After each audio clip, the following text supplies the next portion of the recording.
ഗുണനിലവാരമില്ലാത്ത മരുന്നുകളുടെ പട്ടികയിൽ പാരസെറ്റാമോൾ ഉൾപ്പെടെ 52 മരുന്നുകൾ. നമസ്കാരം, കൊട്ടാരക്കര മീഡിയയിലേക്ക് സ്വാഗതം. മാറുന്ന കാലാവസ്ഥയോടൊപ്പം വരുന്ന പനിക്കും ചുമയ്ക്കും മറ്റ് ശാരീരിക അസ്വസ്ഥതകൾക്കും മിക്ക വീടുകളിലുമുള്ള ഉത്തരമാണ് പാരസെറ്റാമോൾ.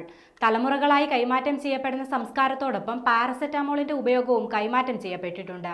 എന്നാൽ ആ പതിവ് ഇനി തുടരരുതെന്നാണ് ആരോഗ്യ വിദഗ്ധർ അറിയിക്കുന്നത്.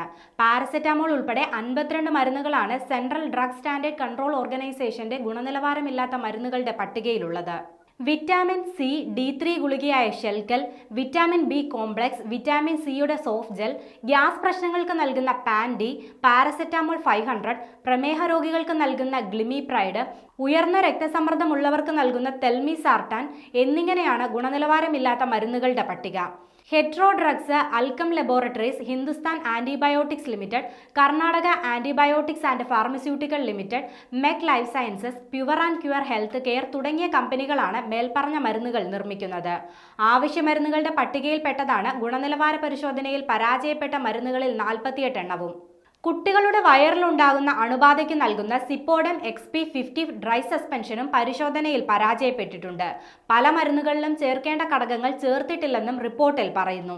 എന്നാൽ ഗുണനിലവാര പരിശോധനാ ഫലം തെറ്റാണെന്നാണ് മരുന്ന് കമ്പനികളുടെ വാദം.